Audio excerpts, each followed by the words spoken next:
တင့်ကိုအချစ်ဆုံးသူယေရှုတရောအခန်းကြီးလေးငယ်ရှယ်ချစ်ချင်းမေတ္တာမရှိသောသူသည်ဖျားသခင်ကိုမသိအကြောင်းမူကားဖျားသခင်သည်ချစ်ချင်းမေတ္တာဖြစ်တော်မူ၏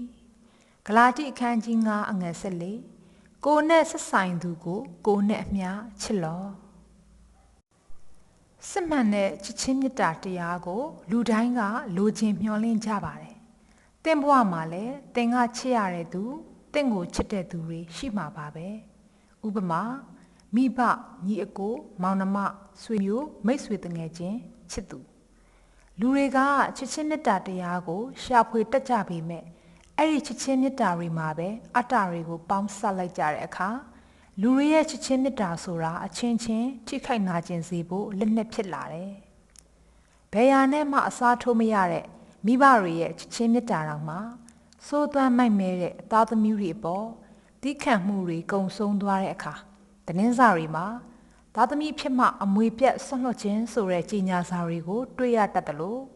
မိဘတွေကိုတော့မမြင်ဘူးရှာတဲ့စွန့်ပစ်ခံကလေးတွေဆိုတာလေဒီကဘာမှာဒုနဲ့ဒေးပါဘာဖြစ်လို့လဲဆိုတော့မတည်မြဲတဲ့သင်္ခါရလောကကြီးရဲ့အနတ္တချစ်ချင်းမေတ္တာတွေဖြစ်နေလို့ပါပဲပြောင်းလဲတတ်တဲ့လူတွေရဲ့စိတ်နဲ့ကုန်ခန်းတတ်တဲ့လူတွေရဲ့မေတ္တာဟာခဏပါပဲသင်္ခါရရဲ့ဆန့်ကျင်ဘက်ထာဝရမေတ္တာကတော့ပြောင်းလဲခြင်းမရှိပါဘူးအဲ့ဒီထာဝရမေတ္တာနဲ့သင်ကိုတိတ်ချစ်တဲ့သူတယောက်တော့ရှိပါတယ်မိတ်ဆွေသင်သူ့ကိုတိမတိသူကသင်ကိုသိနေပြီသင်သူ့ကိုချစ်မချစ်သူကတော့သင်ကိုတိတ်ချစ်တယ်ထာဝရချစ်ချင်းမေတ္တာဆိုတာဘာလဲသင်္ခါရမဟုတ်တဲ့ထာဝရချစ်ချင်းမေတ္တာအဆုံးမရှိအမြဲတမ်းခွင့်လွှတ်ခြင်းနဲ့စစ်မှန်တဲ့ချစ်ချင်းမေတ္တာဆိုတာအသက်ရှင်တဲ့ထာဝရဘုရားသခင်စီမှာပဲရှိတာဖြစ်တယ်။အမင်္ဂလာရဲ့ဆန့်ကျင်ဘက်မင်္ဂလာအဓမ္မတရားရဲ့ဆန့်ကျင်ဘက်ဓမ္မတရားသင်္ခါရရဲ့ဆန့်ကျင်ဘက်ထာဝရအမှန်တရားထက်ဖြောင့်မတ်တဲ့တမန်တရားအနိစ္စတရားရဲ့ဆန့်ကျင်ဘက်နိစ္စထာဝရဘုရားကတော့ချစ်ချင်းမေတ္တာကိုဒီလိုပြောထားတယ်။မေတ္တာသည်စိတ်ရှည်တတ်၏ကျေးဇူးပြုတတ်၏မေတ္တာသည်ဂုဏ်ပြိုင်ခြင်းမရှိဝါကြွားခြင်းမရှိမလျောက်ပတ်စွာမကျင့်တတ်ကိုယ်အကျိုးကိုမရှာတတ်ဒေါသအမျက်မထွက်တတ်အပြစ်ရှိသည်ဟုမထင်တတ်မတရားသောအမှု၌ဝမ်းမြောက်ခြင်းမရှိတတ်တမာတရား၌ဝမ်းမြောက်တတ်၏ခတ်သိမ်းသောအရာကိုဖုံးအုပ်တတ်၏ခတ်သိမ်းသောအရာကိုယုံတတ်၏ခတ်သိမ်းသောအရာကိုမျှော်လင့်တတ်၏ခတ်သိမ်းသောအရာကိုသီးခံတတ်၏မေတ္တာသည်ဖောက်ပြန်ခြင်းသဘောနှင့်အစဉ်ကင်းလွတ်၏တက်ကောအခန်းကြီး73အငယ်4ကနေ8ထိမှာဒီလိုပြောထားတာဖြစ်ပါတယ်လူဆိုတာသေမျိုးလားဘာကြောင့်လဲလူတိုင်းမှာအပြစ်2မျိုးရှိတယ်မူလဗီဇအပြစ်နဲ့ဒုစရိုက်အပြစ်ဖြစ်တယ်အမိဝမ်းတွေကစတင်မွေးဖွားလာချိန်မှစ၍ဒေါသနဲ့ငိုကြွေးကမွေးဖွားလာကြပြီးမြည်သည့်ဒုစရိုက်အပြစ်မှမလုတ်တက်မလုတ်နိုင်ကြသေးတဲ့ကလေးငယ်အရွယ်မှာပင်လောဘဒေါသမောဟဆိုတဲ့မွေးရပါဗီဇအပြစ်များကသွေးထဲတွင်ပါဝင်ပြီးသားဖြစ်တယ်လူတွေဟာအရွယ်ရောက်လာတာနဲ့အမျှကြီးလေချင်းလေတံပြာသည်လို့ဒုစရိုက်အပြစ်များကိုတစ်ခုပြီးတစ်ခုကျူးလွန်လာတတ်ကြတယ်ဒါကြောင့်လူတိုင်းဟာအပြစ်သားဖြစ်တယ်ဗီဇအပြစ်ကြောင့်လူတိုင်းသေခြင်းကြုံရပြီးဝိညာဉ်ကတော့ငရဲမီးအိုင်သွားရတာဖြစ်တယ်လောဘဒေါသမောဟဆိုတဲ့ဗီဇအပြစ်ရဲ့အဖိုးခါကတော့အိုခြင်းနာခြင်းသေခြင်းပဲဖြစ်တယ်။အိုခြင်းနာခြင်းသေခြင်းတရားမှလွတ်မြောက်ရန်ကြိုးစားကြင်ကြံအားထုတ်ကြတော့လေ။မြည်သူမျှမိမိအကျင့်အားဖြင့်လွတ်မြောက်နိုင်သူမရှိကြပေ။လူတွေဟာဒုစရိုက်အပြစ်များကိုမလုပ်မိအောင်ကြိုးစားအားထုတ်လို့ရနိုင်ပေမဲ့ဗီဇအပြစ်မှလွတ်မြောက်ရန်တော့ကြိုးစားကြင်ကြံအားထုတ်၍မရနိုင်ပါ။မိမိဝိညာဉ်ငရဲမှလွတ်မြောက်ရန်ထာဝရဘုရားရဲ့ကယ်တင်ခြင်းကိုလူတိုင်းသိရှိရန်လိုအပ်တာဖြစ်တယ်။သင်ဘဝကံကြမ္မာကိုစီရင်သောဘုရားမနှက်ဖြန်ဘာဖြစ်မလဲဆိုတာမသိနိုင်တဲ့လူဘဝလောကကြီးမှာလူတွေဟာကိုလုံမှကိုရမယ်ဆိုပြီးပြောနေကြပေမဲ့တကယ်တော့လှုပ်တိုင်းလည်းမဖြစ်လာသလိုမလှုပ်ပေမဲ့လည်းဖြစ်လာတဲ့အရာတွေရှိတတ်ပါတယ်။အဲ့ဒီအရာတွေကိုကံကြမ္မာလို့ခေါ်ပါတယ်။လူတွေဟာကံကြမ္မာတရားကိုလက်ခံကြပေမဲ့ကံကြမ္မာကိုစီရင်ပိုင်တဲ့နိစ္စထာဝရဘုရားကိုတော့မသိကြပါဘူးမိမိဘဝကံကြမ္မာကိုစီရင်ရေးဆွဲထားပြီး မိမိရဲ့မွေးနေ့သေနေ့ကိုတတ်မှတ်ပေးလိုက်တဲ့ဖျားနိစ္စထာဝရဖျားကိုမိမိရဲ့ဘဝမှာသိရှိရွေးချယ်ကိုးကွယ်တတ်မှတ်ပါလျင်ယခုဘဝနောင်ဘဝလုံခြုံပြီးဖျားသခင်ရဲ့ကွယ်ကာမဆခြင်းများကိုခံစားရကတမလွန်အရေးတွင်လည်းမိမိဝိညာဉ်ဘယ်သွားရမလဲဆိုတဲ့စိတ်ချမှုရရှိပြီးငရဲမှလွတ်မြောက်ကထာဝရအသက်ရရှိမှာဖြစ်ပါတယ်။ကဘာဦးကျမ်းခန်းကြီးနှစ်အငယ်ခွန်ထဲမှာတော့ထာဝရအရှင်ဘုရားသခင်သည်မြေမှုန့်ဖြင့်လူကိုဖန်ဆင်း၍သူ၏နှာခေါင်းထဲသို့ဇီဝအသက်ကိုမှုတ်တော်မူလျင်လူသည်အသက်ရှင်သောတတ္တဝါဖြစ်လေ၏ဒေသနာကျမ်းအခန်းကြီး7အငယ်ခွန်ထဲမှာထိုကာလ၌မြေမှုတ်သည်နေရင်မြေသို့၎င်းဝိညာဉ်သည်အရင်ပေးတော်မူသောဘုရားသခင်ထံတော်သို့၎င်းပြန်သွားရလိမ့်မည်တင့်ခန္ဓာကိုမြေကြီးမှထားခဲ့ပြီးရင်တင့်ဝိညာဉ်ကဘယ်နေရာကိုသွားမလဲထားခဲ့ရမယ့်ခန္ဓာအတွက်သာပြင်ဆင်ချဲသပြီးခီးဆက်ရမယ့်တင့်ဝိညာဉ်အတွက်ရောပြင်ဆင်ပြီးပြီလားလူဝိညာဉ်နဲ့ငရဲမိအိုင်လူခန္ဓာဟာသေဆုံးပြီးမြေကြီးထဲသို့သွားရပေမဲ့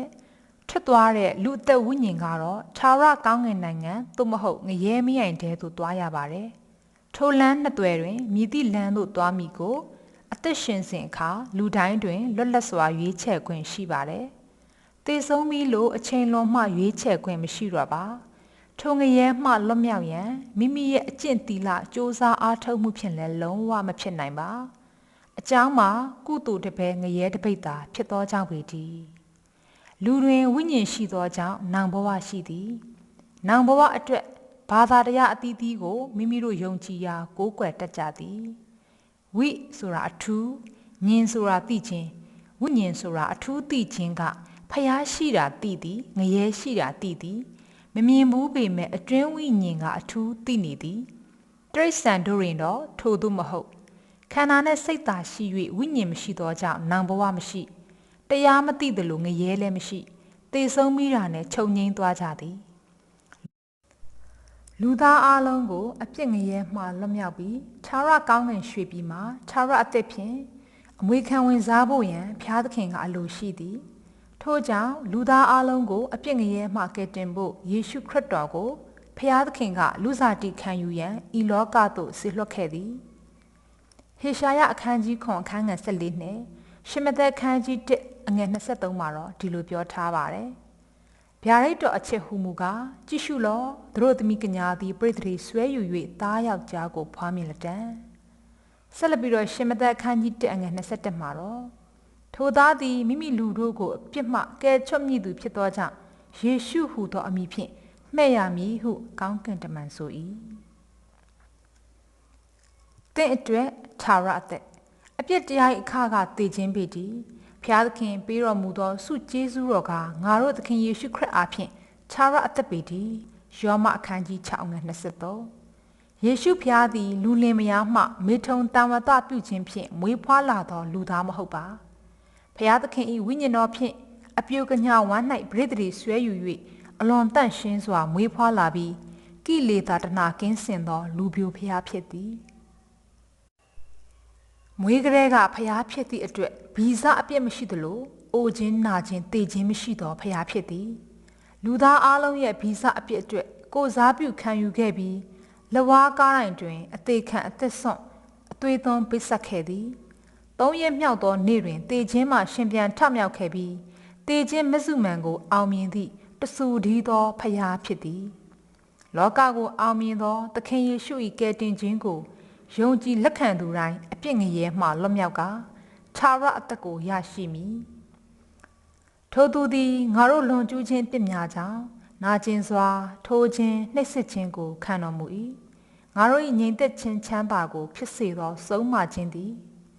သူ့ပေါ်သို့ရောက်၍သူခံရသောဒဏ်ချက်အဖြစ်ငါတို့သည်အနာပြောက်လျက်ရှိကြ၏ဟေရှာယအခန်းကြီး53ငယ်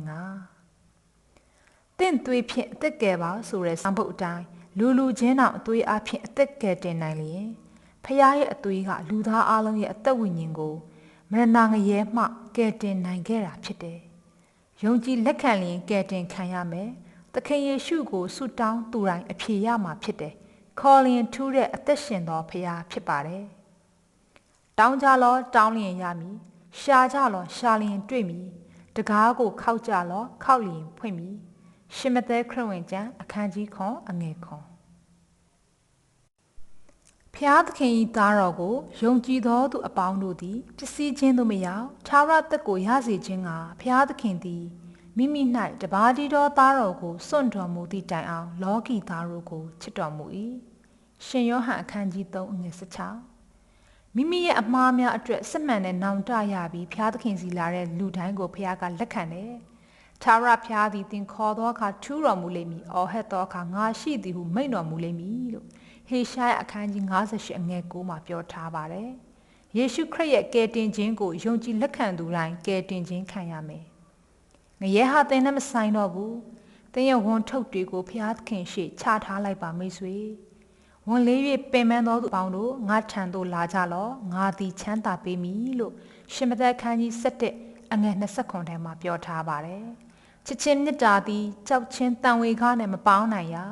တန်ဝေကားသည်ပူပန်ခြင်းဝေဒနာကိုဖြစ်စေသောကြောင့်ဆုံးလင်းသောမြတ်တာသည်တန်ဝေကားကိုပယ်ရှားတတ်၏တန်ဝေကားရှိသောသူသည်မြတ်တာနဲ့မပြည့်စုံသေးလို့တက်ရွာခန်းကြီးလေးငယ်18မှာပြောထားပါတယ်သင်ဟာချစ်ချင်းမြတ်တာအတုရောင်တွေကြောင့်ဘဝမှာငိုကြွေးနာကျင်ခဲ့ရဘူးလေဆိုရင်လောကရဲ့ဝန်ထုတ်ဝန်ပိုးတွေကြားမှာဘဝကိုအရှုံးပေးခြင်းလောက်စိတ်တကြဘူးလေဆိုရင်သင်ကိုအချစ်ဆုံးသူယေရှုကိုသင်ဘဝထဲမှာတစ်ချိန်တစ်ခါလောက်တော့ခေါ်ကြည့်လိုက်ပါမိတ်ဆွေဖျားသခင်ကငါကိုခေါ်လောငါထူးမည်ကြီးသောအရာသင်မသိနိုင်အောင်နည်းနည်းသောအရာကိုငါပြမည်လို့ယေရမိအခန်းကြီး33ငယ်3မှာဂတိတော်ရှိပါတယ်ဒါကြောင့်မို့ဖျားသခင်ကိုခေါ်ကြည့်ပါမိတ်ဆွေသခင်ယေရှုခရစ်တော်ကိုမိမိရဲ့ကယ်တင်ပိုင်ရှင်ဖြစ်လက်ခံပြီးတော့ကိုယ်စလုံးသားထဲမှာဖိတ်ခေါ်ကြည့်ပါမိတ်ဆွေအဲ့ဒီခါဖျားသခင်ရဲ့ဝိညာဉ်တော်ဟာသင်ရဲ့အသက်တာကိုဆောင်မလမ်းပြမှာဖြစ်တယ်ကောင်းကြီးမင်္ဂလာချစ်ချင်းမေတ္တာနဲ့ထွေးပွေပတ်ရထားမှာဖြစ်ပါတယ်တယောက်ချင်းစီတိုင်းအဖဖျားသခင်ရဲ့ကယ်တင်ခြင်းကိုခံစားရရှိပိုင်ဆိုင်ကြပါစေအာမင်ပုံမသိရှိလိုပါက Zion Gate Ministry